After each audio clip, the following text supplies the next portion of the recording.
Happy Prince নিজের একটি নীলকান্ত মনের চোখ একজন ক্ষুধার্ত তরুণ লেখকের জন্য দান করতে চেয়েছিলেন। আর ছোট্ট আবাবিল পাখি রাজপুত্রের অনুরোধ রাখতে সেই মূল্যবান রত্নটি পৌঁছে দিতে রাজি হয়েছিল। পাখিটি ধীরে ধীরে রাজপুত্রের চোখ থেকে নীলকান্ত মণিটি খুলে নিল। তারপর সেটি নিয়ে উড়ে গেল সেই তরুণ লেখকের চিলেকোঠার ঘরে। লেখক তখনও তার লেখার টেবিলে মাথা নিচু করে বসেছিল। ক্ষুধা, শীত আর ক্লান্তিতে তার হাত কাঁপছিল। হঠাৎ তার চোখ পড়ল একটি ঝলমলে নীল রত্ন। সে বিস্ময়ে উঠে দাঁড়ালো।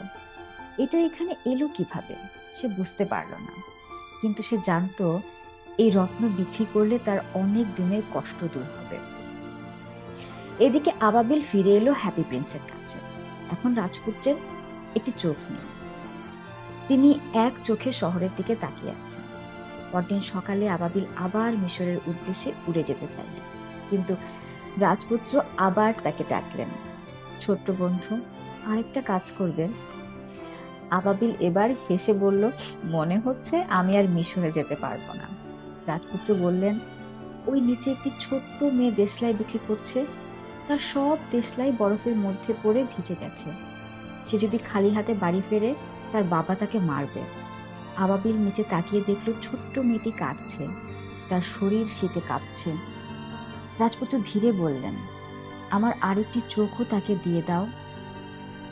আবাবিল চমকে উঠল, বলল, না, তাহলে তুমি পুরোপুরি অন্ধ হয়ে যাবে। কিন্তু রাজপুত্র শান্ত কণ্ঠে বললেন, তবুও আমি চাই তুমি এটা করো। অনেক অনিচ্ছা সত্ত্বেও আবাবিল রাজি হলো। সে দ্বিতীয় নীলকান্ত মণিটিও খুলে নিয়ে মেয়েটির কাছে পৌঁছে দিল। মেয়েটি রত্নটি হাতে পেয়ে আনন্দে লাফিয়ে উঠল। সে দৌড়ে বাড়ির দিকে চলে গেল, কিন্তু এখন হ্যাপি প্রিন্স সম্পূর্ণ অন্ধ। আবাবিল ফিরে এসে দুঃখ ভরা কণ্ঠে বলল, এখন তুমি কিছুই দেখতে পারছো না। রাজপুত্র মৃদু হেসে বললেন, তাহলে তুমি আমার চোখ হয়ে থাকবে।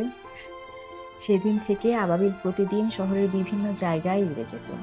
সে গরিব মানুষের কষ্ট দেখত, ক্ষুধার্ত শিশুদের দেখত, অসহায় বৃদ্ধদের দেখত। তারপর ফিরে এসে সব কথা রাজপুত্রকে বলতো। রাজপুত্র বললেন, আমার শরীরের ওপরে যে সোনার পাতগুলো রয়েছে সেগুলো একে একে খুলে নিয়ে গরিবদের মধ্যে বিলিয়ে দাও। আবাবিল ঠিক তাই করতে শুরু করলো। প্রতিদিন সে একটি করে সোনার পাত খুলে নিয়ে যেত, কখনো ক্ষুধার্ত শিশুর হাতে, কখনো অসহায় বৃদ্ধের কাছে, কখনো কোনো দরিদ্র পরিবারের কাছে। ধীরে ধীরে শহরের গরিব মানুষের মুখে হাসি ফুটতে লাগলো। কিন্তু অন্যদিকে হ্যাপি প্রিন্স তার সমস্ত সৌন্দর্য হারাতে শুরু করলেন। একসময় তার শরীরে আর কোনো সোনা অবশিষ্ট রইল না। চোখ নেই, রুবি নেই, সোনার আবরণ নেই। তখন তিনি দেখতে সাধারণ একটি ধূসর মূর্তির মতন। শীত ক্রমশ বাড়ছিল। তীব্র ঠান্ডায় আবাবিলের পক্ষে বেঁচে থাকাটা কঠিন হয়ে পড়ছিল। তবুও সে রাজপুত্রকে ছেড়ে যেতে পারছিল না, কারণ এই কয়েক দিনে রাজপুত্র আর তার মধ্যে গড়ে উঠেছিল এক গভীর বন্ধুত্ব। কিন্তু শীতের সেই নির্মম রাতগুলোতে আবাবিলের শক্তি দ্রুত ফুরিয়ে আসছিল, আর সে বুঝতে পারছিল তার দীর্ঘ যাত্রার শেষ হয়তো খুব কাছেই। সেই ছোট্ট পাখিটির ভাগ্যে কি অপেক্ষা করছিল, আর হ্যাপি প্রিন্সের আত্মত্যাগের শেষ পরিণতি বা কি হয়েছিল, জানতে হলে পরের পর্বের জন্য অপেক্ষা করতে হবে।